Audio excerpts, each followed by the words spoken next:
नई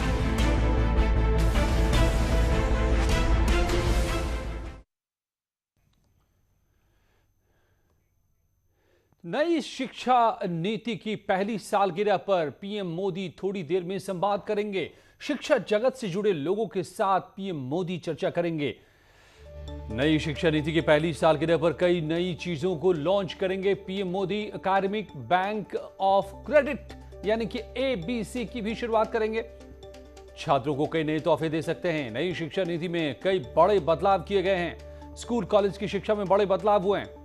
पहली बार multiple entry और एग्जिट सिस्टम लागू किया गया है। नई शिक्षा नीति को लेकर के साल भर हुए हैं और इस पर ही चर्चा पीएम मोदी करेंगे। Academic bank of credit ABC को लॉन्च किया है।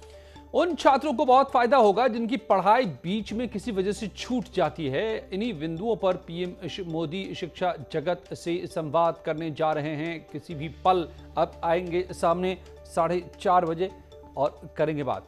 लेकिन इस बीच मेरे साथ जुड़े हुए हैं कुछ खास मेहमान। अनिल अग्रवाल हैं, सदस्य हैं टास्क फोर्स नई शिक्षा नीति के। लखनऊ से मेरे साथ जुड़े हैं नंदी सिंह अग्रवाल, प्रिंसिपल हैं कृष्णा इंटरनेशनल कॉलेज के, और डॉक्टर राकेश नंदन हैं, सचिव हैं हेरिटेज ग्रुप ऑफ इंस्टीट्यूशंस के। स्वागत है आप सभी लोगों का मेरे साथ जुड़ने के लिए। अनिल अग्रवाल जी, आपसे मैं शुरू करता हूं। लगातार कई मुद्दों को लेकर आप सामने आते रहते हैं बच्चों की पढ़ाई के मुतालिक। हमें एक लेमैन लैंग्वेज में आम लोग इस बड़े बदलाव के क्या मामले समझे, क्या मायने समझे?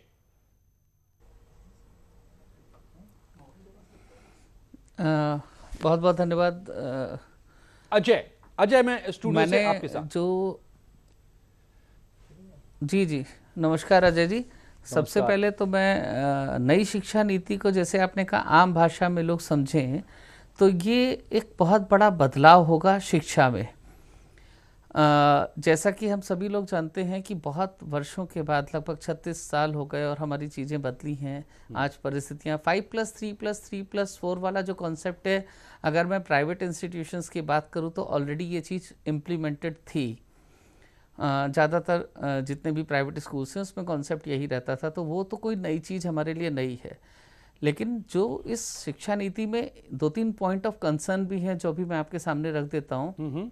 लेकिन जो अच्छी चीज़ है इसमें, जो मिडिल स्कूल लेवल पे 6, 7, 8 लेवल पे वोकेशनल कोर्सेज का जो इनकॉर्पोरेट करे जाएंगे, और मोटी सी भाषा में कहा जाए तो 10 डेज का बैगलेस कॉन्सेप्ट है। यानी बच्चा कहीं पर जाएगा, जिस स्किल में उसका इंटरेस्ट होगा उसको वो सीखेगा। और वो सीखने के लिए देखिए इसमें इंफ्रास्ट्रक्चरल चेंजेस भी रिक्वायर्ड होंगे इंस्टीट्यूशन लेवल पे, और या फिर एक कोलैबोरेटेड अप्रोच होगी इंस्टीट्यूशंस की उन इंस्टीट्यूशंस के साथ जो हमारे आईटीआईज हैं, पॉलिटेक्निक्स हैं, इनके साथ में एक कोऑर्डिनेटेड अप्रोच होगी जहाँ पर हमारे इंस्टीट्यूशंस के बच्चे जाके वहाँ पर एक तरह से ट्रेनिंग लेंगे, सीखेंगे। क्योंकि देखिए हर स्कूल में इस तरह की चीज़ें सडनली बन जाएं, और कुछ स्कूल्स अनडाउटेडली अपने यहाँ एनईपी को ध्यान में रख के कुछ ना कुछ कोर्सेज शुरू करेंगे, लेकिन उनकी जो संख्या हो सकती है वो सीमित होगी। 4-5 पीएम किसी भी वक्त आ सकते हैं। अनिल अग्रवाल जी, इसलिए मैं जल्दी आप लोगों से एक सवाल कर लेना चाहता हूं। उससे पहले नंदिनी सिंह अग्रवाल जी, प्रिंसिपल कृष्णा इंटरनेशनल। नंदिनी जी, तो यानी जिस बात का जिक्र कर रहे हैं अनिल जी, बच्चे सिर्फ डिग्रियां नहीं लेंगे, हुनर भी सीखेंगे बचपन से ही।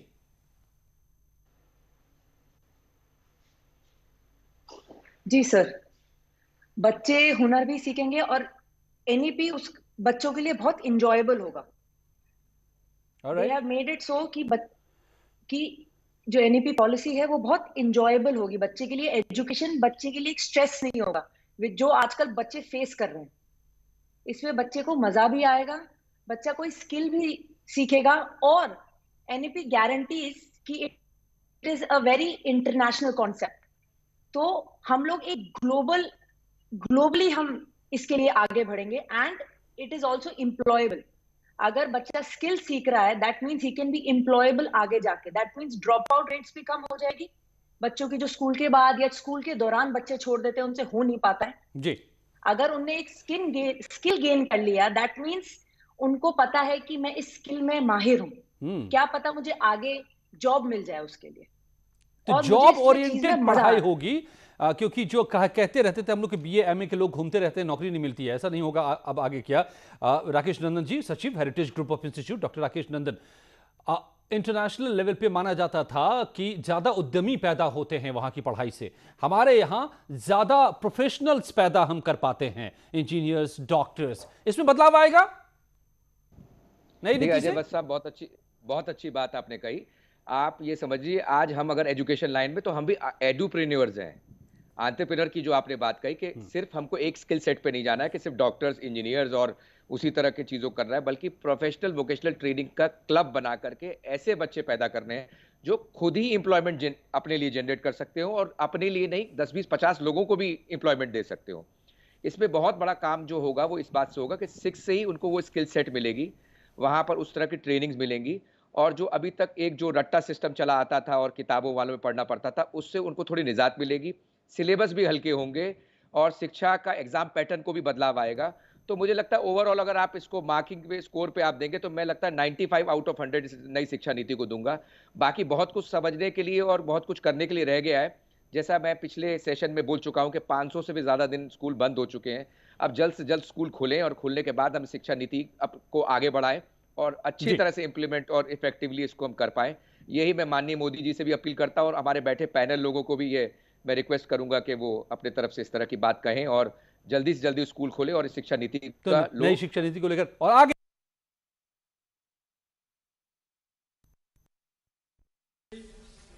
आपकी अनुमति से मैं माननीय शिक्षा मंत्री जी से निवेदन करता हूं कि वे माननीय प्रधानमंत्री जी तथा सभी गणमान्य अतिथियों का स्वागत संबोधन करें। माननीय शिक्षा मंत्री। नमस्कार। आज की अत्यंत महत्वपूर्ण एवं गरिमापूर्ण समारोह में हमें मार्गदर्शन प्रदान करने हेतु उपस्थित देश की लोकप्रिय जननेता हमारे माननीय प्रधानमंत्री श्री नरेंद्र मोदी जी, राज्यों के माननीय राज्यपाल, राज्यों के सम्मानित मुख्यमंत्रीगण, केंद्र सरकार में मेरे साथी मंत्रीगण, राज्यों की शिक्षा मंत्री महोदयगण, विश्वविद्यालय के कुलपति तथा स्कूल एवं कॉलेज एवं अन्य संस्थानों के संस्थाध्यक्ष, मेरे प्रिय विद्यार्थियों एवं शिक्षकों, देवियों और सज्जनों, आप सभी को मेरा सादर अभिनंदन। Today is a momentous day in our history when we mark a year of the launch of one of the most landmark policy reforms in India, the New Education Policy 2020. When the world was at its peak of struggling to cope with the COVID-19 pandemic, our government came up with this transformative policy which will have profound, far-reaching impact on the educational landscape of the country, thereby reshaping the destiny of this nation, both in terms of its internal resilience, resources and strength, and its standing in the world. The importance of this document cannot be emphasized enough for its potential role in building a robust nation. The New Education Policy 2020 stands on the 4 pillars of quality, equity, access and affordability, themes that run through many of the reforms brought about by the visionary leadership of Prime Minister Shri Narendra Modi ji. Another significance of the New Education Policy 2020 is that it has come after one of the largest consultation processes in the history of the educational systems globally. This reflects the resolve and vision of our leadership to situate India at the top of the knowledge economy. As we celebrate Amrita Mahotsav, or 75 years of India's independence, the NEP will be the guiding philosophy that will nurture, inspire, influence and groom children who today fall between the ages of 5 and 15 years. The same category of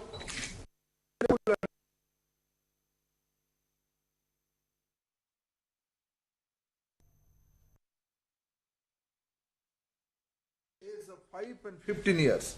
The same category of impressionable and valuable human resource will be the peak of productive age of between 30 and 40 years when the India hits the mark of 100 years of independence, or Azadi 100. New Education Policy 2020 prepares this age group as global citizens who exhibit the keen disposition to shoulder collective responsibilities in the face of natural disasters or finding solutions for issues that confront humanity as a whole, solutions that cut across boundaries of culture. The resilience and survival of civilization is a direct consequence of the clarity of thought and its possible people. New education policy prepares our youth to be the flag bearers of a global community which bases itself on scientific thought, critical thinking and humanism. This is the PM Modi's vision and government's mission that we will try to best of our capabilities to implement in letter and spirit. I also take this opportunity to express my sincere gratitude to Dr. Kasturi Rangan and the team of superior intellectuals and academics who drafted this landmark document. I again thank Honorable Prime Minister Modi ji for his presence today and his persistent guidance to the education sector. Sir, I welcome you to this program. Thank you. धन्यवाद sir.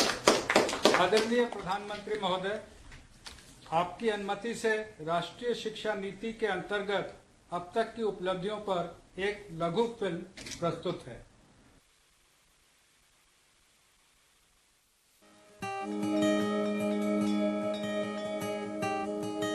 29 जुलाई 2020 को भारत सरकार 34 वर्षों के अंतराल के बाद एक नई राष्ट्रीय शिक्षा नीति लेकर आई।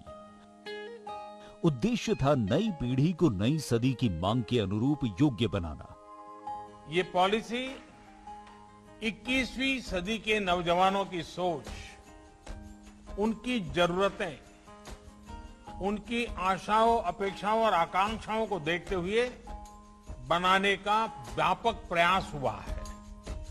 राष्ट्रीय शिक्षा नीति में ऑनलाइन शिक्षा को प्राथमिकता और प्रोत्साहन दोनों दिया गया है, जिसके सफल परिणाम कोरोना महामारी के दौरान भी सामने आए।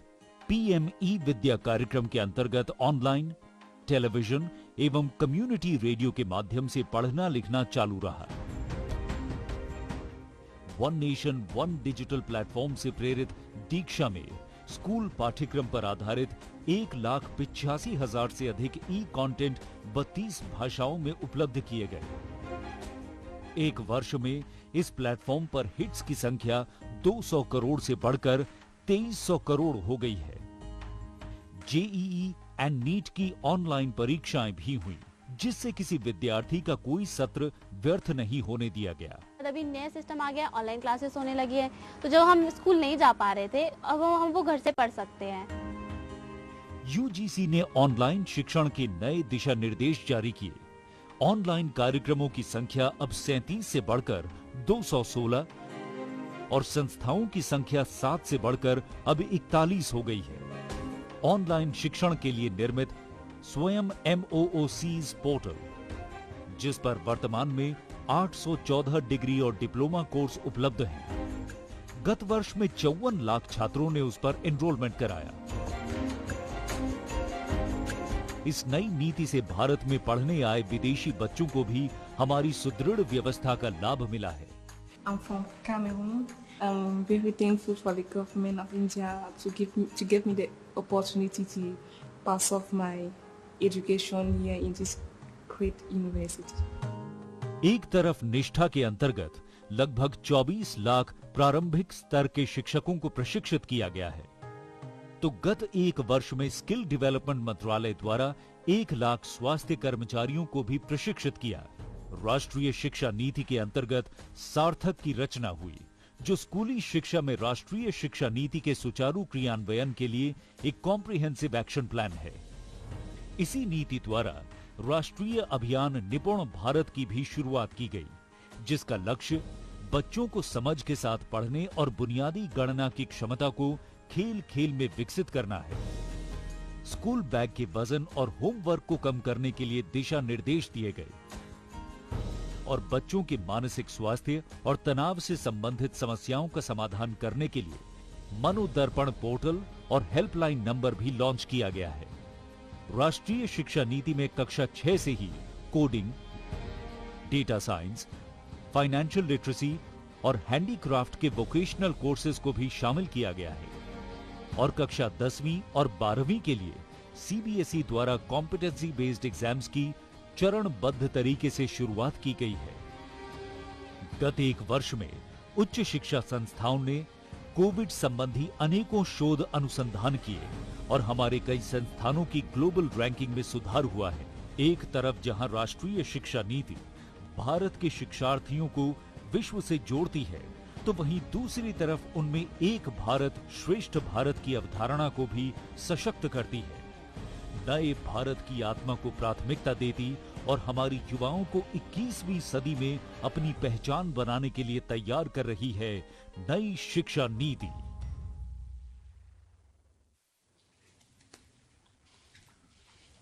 अब मैं माननीय प्रधानमंत्री जी से अनुरोध करूंगा कि वो शिक्षा नीति के अंतर्गत लिए गए हमारे कुछ पहलों का कृपया बटन दबाकर उद्घाटन करें। विद्या प्रवेश। कक्षा 1 की तैयारी को सुनिश्चित करने के लिए राष्ट्रीय शिक्षा नीति के सुझावों पर NCERT द्वारा बच्चों के लिए 3 माह का स्कूल प्रिपरेशन मॉड्यूल विद्या प्रवेश तैयार किया गया है। इस पाठ्यक्रम में अक्षर, ध्वनि, शब्द, रंग, आकार और संख्या सीखने के लिए रोचक गतिविधियां हैं। इसके द्वारा बच्चों के पूर्व साक्षरता, पूर्व गणना और सामाजिक कौशल का विकास होगा। विद्या प्रवेश का लक्ष्य है शिक्षा के प्रारंभ से ही आधारशिला को मजबूत करना, ताकि सब समान रूप से समझ सकें, पढ़ सकें और बढ़ सकें। Indian sign language. पहचान कर मेरी सीमाएं और सामर्थ्य। किताब और अधिगम सामग्री अब उपलब्ध है भारतीय भाषाओं के समक्ष, भारतीय सांकेतिक भाषा में भी। सभी विद्यार्थियों और शिक्षकों के लिए ISLRTC, NIOS और NCERT ने कक्षा 1 से 12 तक के 1200 से भी ज्यादा शैक्षिक वीडियो कार्यक्रमों को भारतीय सांकेतिक भाषा में बनाया है, जो दीक्षा मंच पर उपलब्ध हैं। अब मैं हूँ सबके साथ और सब है मेरे साथ।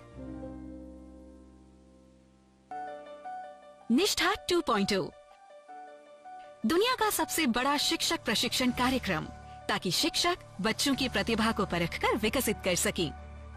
प्राथमिक स्तर पर शिक्षकों के प्रशिक्षण के बाद अब निष्ठा अपने नवनिर्मित 68 मॉड्यूल द्वारा माध्यमिक स्तर के 10 लाख शिक्षकों को प्रशिक्षित करने के लिए तैयार और प्रतिबद्ध है।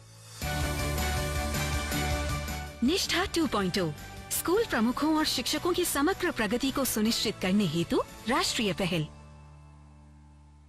सफल structured assessment for analysing learning. CBSE के 25,000 स्कूल्स के ग्रेड 3, 5 और 8 के 50 लाख बच्चों के लिए तैयार किया गया है। इस कॉम्पिटेंसी बेस्ड असेसमेंट सफल में बच्चों का core concepts, application based questions, high order thinking skills द्वारा आंकलन किया जाएगा। आर्टिफिशियल इंटेलिजेंस नई दुनिया का एक ईंधन है। भारत की AI रणनीति AI फॉर ऑल की सोच पर बनाई गई है। भारत सरकार की शिक्षा मंत्रालय द्वारा 2020 में जारी की गई राष्ट्रीय शिक्षा नीति भारत को सही मायने में AI रेडी बनाने के लिए AI स्किल्स के महत्व की पुष्टि करती है। भारतीय शिक्षा मंत्रालय, केंद्रीय माध्यमिक शिक्षा बोर्ड और इंटेल इंडिया आपके लिए लाए हैं AI फॉर ऑल। इस कार्यक्रम को लगभग 4 घंटों में पूरा किया जा सकता है और ये 11 भारतीय भाषाओं में उपलब्ध है और दृष्टिबाधित लोगों के लिए भी उपलब्ध है। और दृष्टिबाधित लोगों के लिए भी उपलब्ध है।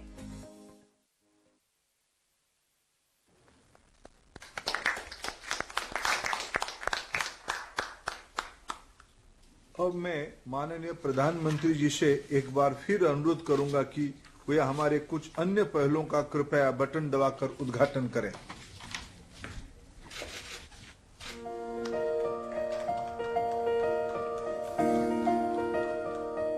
Academic Bank of Credit. Academic flexibility, multidisciplinary, distributed teaching learning, and multiple entry and multiple exit के सिद्धांतों पर आधारित क्रेडिट को डिजिटल से संकलित और ट्रांसफर करने की एक व्यवस्था है। जिसके लिए यूजीसी द्वारा रेगुलेशंस जारी किए गए हैं। ये एक डिजिटल बैंक की तरह काम करेगा, जिसमें छात्र एकेडमिक अकाउंट खोलेंगे, जिसमें उनके द्वारा अर्जित क्रेडिट्स जमा किए जाएंगे। छात्र अपने खाते में जमा क्रेडिट का उपयोग डिग्री लेने में कर पाएंगे। यूजीसी द्वारा multiple entry and multiple exit के लिए भी दिशा निर्देश जारी किए गए हैं।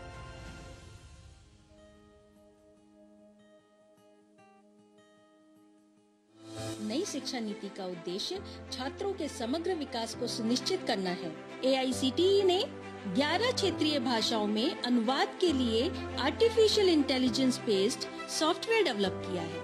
शिक्षा को सभी की पहुंच में लाने के लिए इस सॉफ्टवेयर के माध्यम से क्षेत्रीय भाषाओं में पाठ्यक्रम तैयार किए गए हैं। Internationalisation of higher education. भारतीय और विदेशी उच्च शिक्षण संस्थानों के बीच परस्पर सहयोग बढ़े।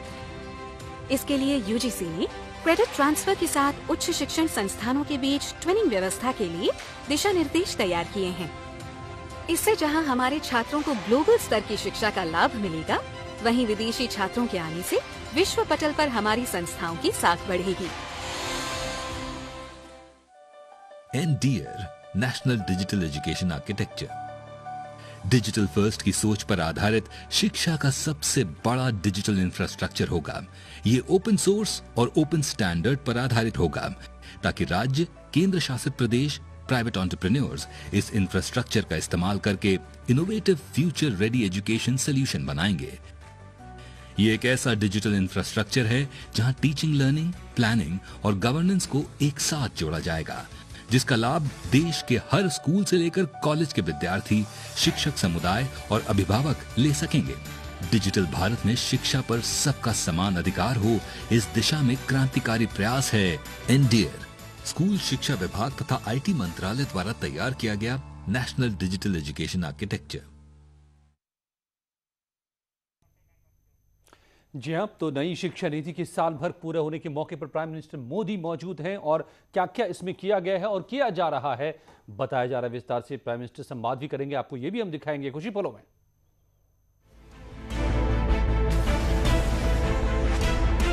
पर पहुंची पुलिस ने शव को कब्जे में लेकर पोस्टमार्टम के लिए भेजा।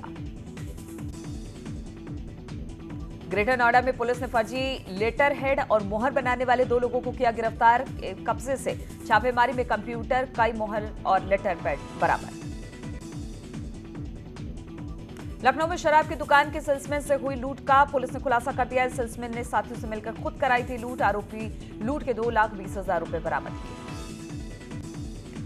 फतेहपुर में बाइक चोर गिरोह का खुलासा हुआ है। मुख्य आरोपी समेत 2 लोगों को पुलिस ने गिरफ्तार किया, जबकि एक आरोपी मौके से फरार होने में कामयाब रहा। आजम खान की रिहाई को लेकर बुलंदशहर में एक एसपी नेता ने राष्ट्रपति के नाम लिखा खून से खत, षड्यंत्र के तहत झूठे मुकदमों में फंसाने का लगाया आरोप। फर्रुखाबाद में अवैध दुकानों को जिला प्रशासन ने किया जमींदोज। पहले कई बार दुकानदारों को दी जा चुकी है सूचना, अतिक्रमण नहीं हटाने पर कार्रवाई। राज्यों के माननीय राज्यपाल, सभी सम्मानित मुख्यमंत्री, उप मुख्यमंत्री, राज्य सरकारों के मंत्रीगण, उपस्थित शिक्षाविद, अध्यापकगण, सभी अभिभावक और मेरे प्रिय युवा साथियों,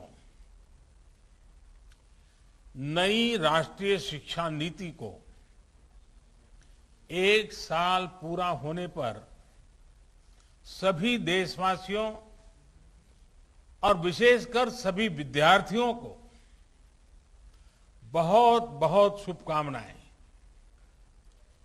बीते 1 वर्ष में देश के आप सभी महानुभावों, शिक्षकों, प्रधानाचार्यों, नीतिकारों ने राष्ट्रीय शिक्षा नीति को धरातल पर उतारने में बहुत मेहनत की है।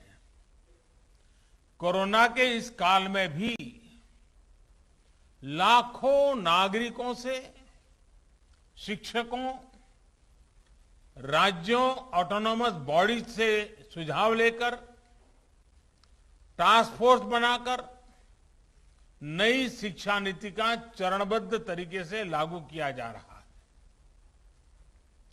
बीते एक वर्ष में राष्ट्रीय शिक्षा नीति को आधार बनाकर अनेक बड़े फैसले लिए गए हैं।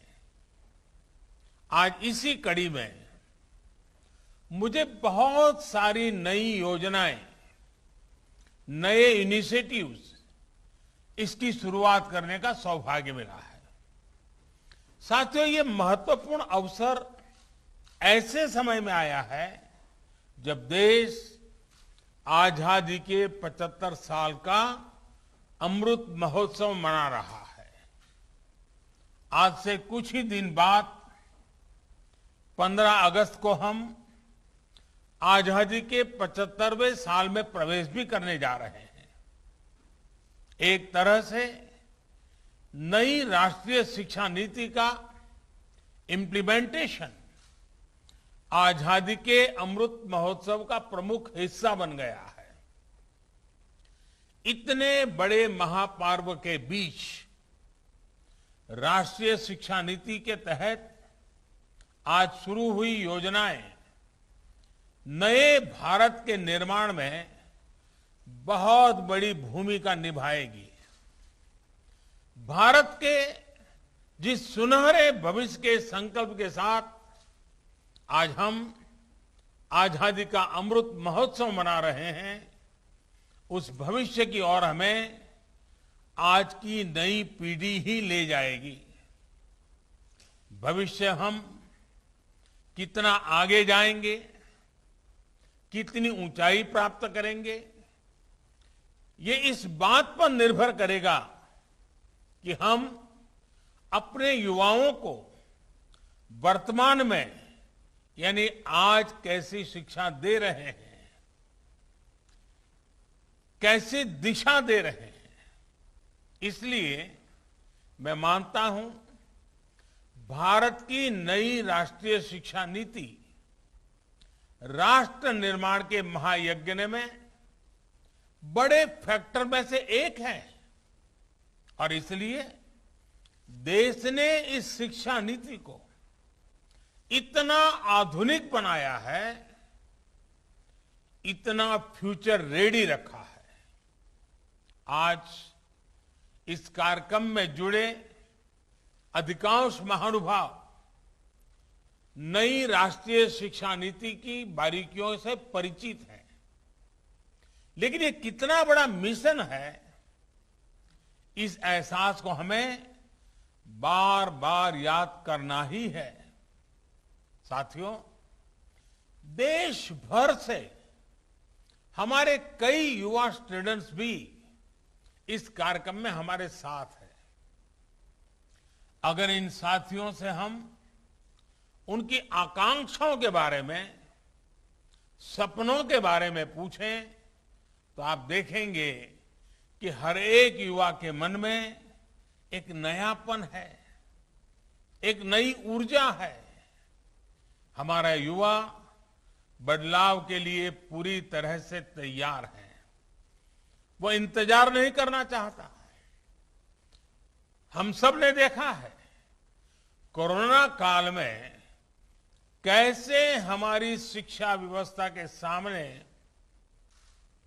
इतनी बड़ी चुनौती आई। स्टूडेंट्स की पढ़ाई का जीवन का ढंग बदल गया, लेकिन देश के विद्यार्थियों ने तेजी से इस बदलाव को एडॉप्ट किया। ऑनलाइन एजुकेशन अब एक सहज चलन बनती जा रही है। शिक्षा मंत्रालय ने भी इसके लिए अनेक प्रयास किए हैं। मंत्रालय ने दीक्षा प्लेटफॉर्म शुरू किया, स्वयं पोर्टल पर पाठ्यक्रम शुरू किए। आज हमारे स्टूडेंट्स पूरे जोश से इनका हिस्सा बन गए। दीक्षा पोर्टल पर मुझे बताया गया कि पिछले एक साल में 2300 करोड़ से ज्यादा हिट होना ये बताता है कि ये कितना उपयोगी प्रयास रहा है। आज भी इसमें हर दिन करीब 5 करोड़ हिट हो रहे हैं। साथियों, 21वीं सदी का आज का युवा अपनी व्यवस्थाएं, अपनी दुनिया खुद अपने हिसाब से बनाना चाहता है। इसलिए उसे एक्सपोजर चाहिए, उसे पुराने बंधनों पिंजरों से मुक्ति चाहिए। आप देखिए, आज छोटे छोटे गांवों से, कस्बों से निकलने वाले युवा कैसे कैसे कमाल कर रहे हैं। इन्हीं दूर दराज इलाकों और सामान्य परिवारों से आने वाले युवा आज टोक्यो ओलंपिक्स में देश का झंडा बुलंद कर रहे हैं, भारत को नई पहचान दे रहे हैं। ऐसे ही करोड़ों युवा आज अलग अलग क्षेत्रों में असाधारण काम कर रहे हैं, असाधारण लक्ष्यों की नींव रख रहे हैं। कोई कला और संस्कृति के क्षेत्र में पुरातन और आधुनिक के फ्यूजन से नई विधाओं को जन्म दे रहा है। कोई रोबोटिक्स के क्षेत्र में कभी साईफाई मानी जाने वाली कल्पनाओं को हकीकत में बदल रहा है।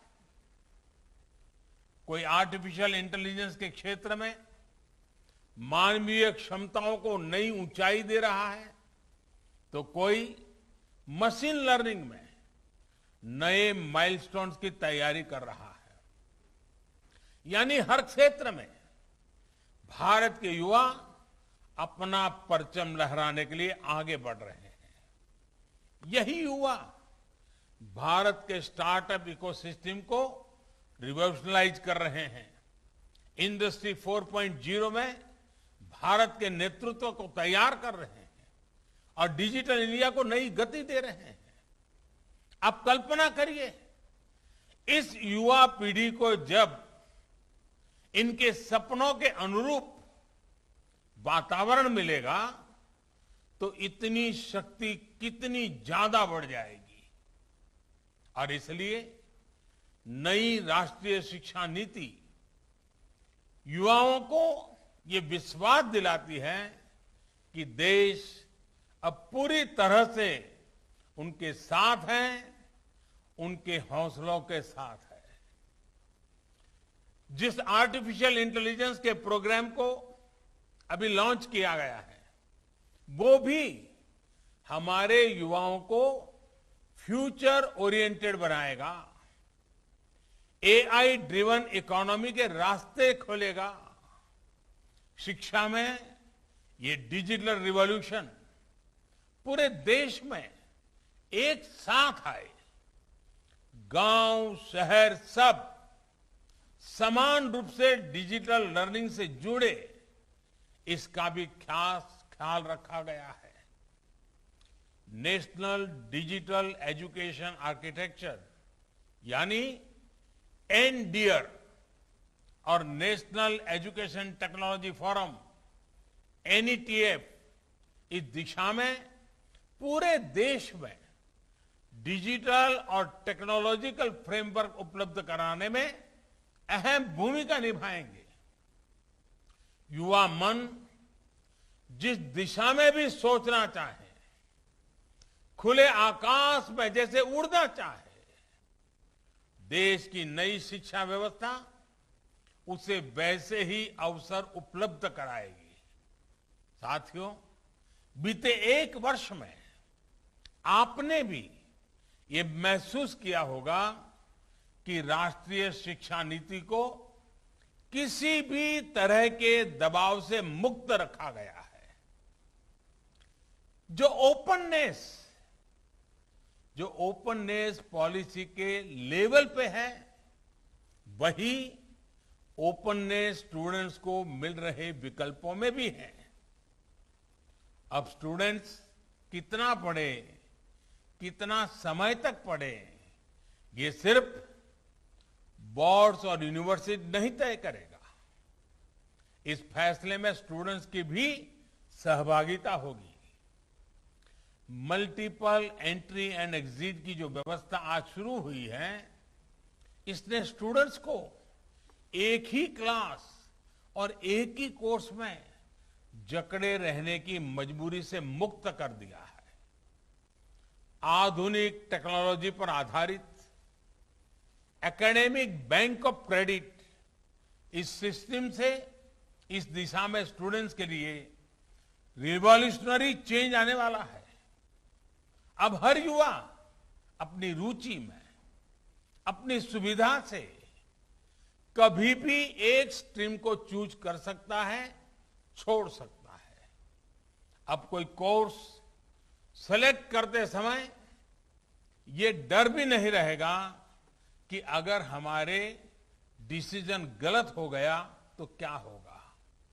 इसी तरह structured assessment for analysing learning levels, यानी सफल के जरिए स्टूडेंट्स के आकलन की भी वैज्ञानिक व्यवस्था शुरू हुई है। ये व्यवस्था आने वाले समय में स्टूडेंट्स को परीक्षा के डर से भी मुक्ति दिलाएगी। ये डर जब युवा मन से निकलेगा तो नए नए स्किल लेने का साहस और नए नए इनोवेशंस का नया दौर शुरू होगा, संभावनाएं असीम विस्तार होगी। इसलिए मैं फिर कहूंगा कि आज नई राष्ट्रीय शिक्षा नीति के तहत जो ये नए कार्यक्रम शुरू हैं, उनमें भारत का भाग्य बदलने का सामर्थ्य है। साथियों, हमने आपने दशकों से ये माहौल देखा है। जब समझा जाता था कि अच्छी पढ़ाई करने के लिए विदेशी जाना होगा, लेकिन अच्छी पढ़ाई के लिए विदेशों से स्टूडेंट्स भारत आए,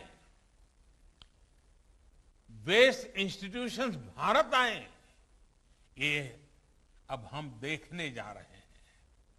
ये जानकारी बहुत उत्साह बढ़ाने वाली है कि देश की 150 से ज्यादा यूनिवर्सिटीज में ऑफिस ऑफ इंटरनेशनल अफेयर्स स्थापित किए जा चुके हैं। भारत के हायर एजुकेशन इंस्टीट्यूट्स अंतर्राष्ट्रीय स्तर पर रिसर्च और एकेडमिक में और आगे बढ़े, इसके लिए आज नई गाइडलाइंस भी जारी की गई है। साथियों, आज बन रही संभावनाओं को साकार करने के लिए हमारे युवाओं को दुनिया से एक कदम आगे होना पड़ेगा। एक कदम आगे का सोचना ही पड़ेगा।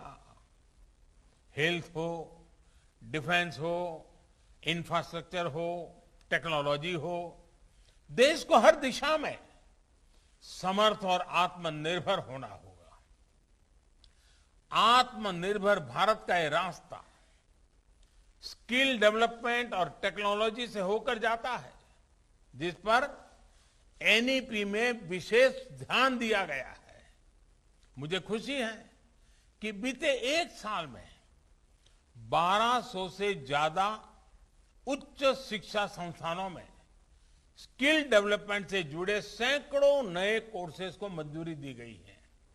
साथियों, शिक्षा के विषय में पूज्य बापू महात्मा गांधी कहा करते थे, राष्ट्रीय शिक्षा को सच्चे अर्थों में राष्ट्रीय होने के लिए राष्ट्रीय परिस्थितियों को रिफ्लेक्ट करना चाहिए। बापू के इसी दूरदर्शी विचार को पूरा करने के लिए स्थानीय भाषाओं में मदर लैंग्वेज में शिक्षा का विचार एनईपी में रखा गया है। अब हायर एजुकेशन में मीडियम ऑफ इंस्ट्रक्शन के इसके लिए स्थानीय भाषाओं में भी एक विकल्प होगी। मुझे खुशी है कि 8 राज्यों के 14 इंजीनियरिंग कॉलेज 5 भारतीय भाषाएं हिंदी, तमिल, तेलुगु, मराठी और बांग्ला में इंजीनियरिंग की पढ़ाई शुरू करने जा रहे हैं। इंजीनियरिंग के कोर्स का 11 भारतीय भाषाओं में ट्रांसलेशन के लिए एक टूल भी डेवलप किया जा चुका है। क्षेत्रीय भाषा में अपनी पढ़ाई शुरू करने जा रहे छात्र छात्राओं को मैं विशेष बधाई देना चाहता हूं। इसका सबसे बड़ा लाभ देश के गरीब वर्ग को, गांव कस्बों में रहने वाले मध्यम वर्ग के स्टूडेंट्स को, दलित, पिछड़े और आदिवासी भाई बहनों को होगा। इन्हीं परिवारों से आने वाले बच्चों को सबसे ज्यादा लैंग्वेज डिवाइड का सामना करना पड़ता था। सबसे ज्यादा नुकसान इन्हीं परिवार के होनहार बच्चों को उठाना पड़ता था। मातृभाषा में पढ़ाई से गरीब बच्चों का आत्मविश्वास बढ़ेगा, उनके सामर्थ्य और प्रतिभा के साथ न्याय होगा। साथियों, प्रारंभिक शिक्षा में भी मातृभाषा को प्रोत्साहित करने का काम शुरू हो चुका है। जो विद्या प्रवेश प्रोग्राम आज लॉन्च किया गया, उसकी भी इसमें बहुत बड़ी भूमिका है। प्ले स्कूल का जो कंसेप्ट अभी तक बड़े शहरों तक ही सीमित है, विद्या प्रवेश के जरिए वो अब दूर दराज के स्कूलों तक जाएगा, गांव-गांव जाएगा। ये प्रोग्राम आने वाले समय में यूनिवर्सल प्रोग्राम के तौर पर लागू होगा और राज्य भी अपनी अपनी जरूरत के हिसाब से इसे लागू करेंगे। यानी देश के किसी भी हिस्से में बच्चा अमीर का हो या गरीब का हो, उसकी पढ़ाई खेलते और हंसते हुए ही होगी, आसानी से होगी। इस दिशा का ये प्रयास है और जब शुरुआत मुस्कान के साथ होगी तो आगे सफलता का मार्ग भी आसानी से ही पूरा होगा। साथियों, आज एक और काम हुआ है जो मेरे हृदय के बहुत करीब है, बहुत संवेदनशील है। आज देश में 3 लाख से ज्यादा बच्चे ऐसे हैं जिनको शिक्षा के लिए सांकेतिक भाषा की आवश्यकता पड़ती है। इसे समझते हुए भारतीय साइन लैंग्वेज को पहली बार एक भाषा विषय यानी एक सब्जेक्ट का दर्जा प्रदान किया गया है। अब छात्र इसे एक भाषा के तौर पर भी पढ़ पाएंगे। इससे भारतीय साइन लैंग्वेज को बहुत बढ़ावा मिलेगा। हमारे दिव्यांग साथियों को बहुत मदद मिलेगी। साथियों, आप भी जानते हैं कि किसी भी स्टूडेंट की पूरी पढ़ाई में उसके जीवन में बड़ी प्रेरणा उसके अध्यापक होते हैं। और हमारे यहां तो कहा गया है, गुरौ न प्राप्यते यत् यत् तत् न अन्य अत्रापि लभ्यते। अर्थात जो गुरु से प्राप्त नहीं हो सकता वो कहीं प्राप्त नहीं हो सकता। यानी ऐसा कुछ भी नहीं है जो एक अच्छा गुरु, अच्छा शिक्षक मिलने के बाद दुर्लभ हो। इसलिए राष्ट्रीय शिक्षा नीति के फॉर्मुलेशन से लेकर इंप्लीमेंटेशन तक हर स्टेज पर हमारे शिक्षक सक्रिय रूप से इस अभियान का हिस्सा है। आज लॉन्च हुआ निष्ठा 2.0, ये प्रोग्राम भी इस दिशा में एक अहम भूमिका निभाएगा। इस प्रोग्राम के जरिए देश के शिक्षकों को आधुनिक जरूरतों के हिसाब से ट्रेनिंग भी मिलेगी और वो अपने सुझाव भी विभाग को दे पाएंगे। मेरा आप सभी शिक्षकों से, एकेडमिशियन से अनुरोध है कि इन प्रयासों में बढ़ चढ़ करके हिस्सा लीजिए, अधिक से अधिक योगदान दीजिए। आप सभी शिक्षा के क्षेत्र में इतना अनुभव रखते हैं, व्यापक अनुभव के धारक है, इसलिए जब आप प्रयास करेंगे तो आपके प्रयास राष्ट्र को बहुत आगे लेकर जाएंगे।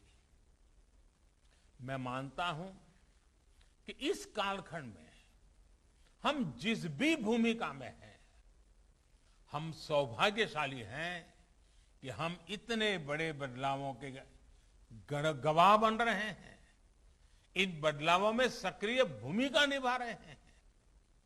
आपके जीवन में ये स्वर्णिम अवसर आया है कि आप देश के भविष्य का निर्माण करेंगे, भविष्य की रूपरेखा अपने हाथों में खींचेंगे। मुझे पूरा विश्वास है आने वाले समय में जैसे जैसे नई राष्ट्रीय शिक्षा नीति के अलग अलग फीचर्स हकीकत में बदलेंगे, हमारा देश एक नए युग का साक्षात्कार करेगा। जैसे जैसे हम अपनी युवा पीढ़ी को एक आधुनिक और राष्ट्रीय शिक्षा व्यवस्था से जोड़ते जाएंगे, देश आजादी के अमृत संकल्पों को हासिल करता जाएगा। इन्हीं शुभकामनाओं के साथ मैं अपनी बात समाप्त करता हूं। आप सब स्वस्थ रहें और नई ऊर्जा के साथ आगे बढ़ते रहें। बहुत बहुत धन्यवाद।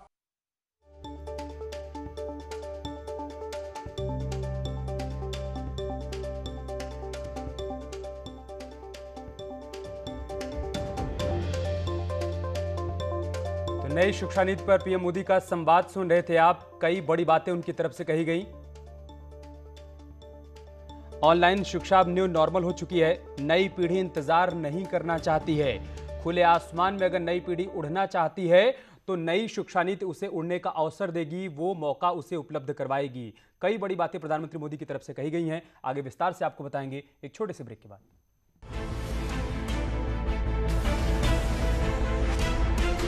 बारिश का अलर्ट, मैदानी इलाकों में बढ़ेगा नदियों का जलस्तर।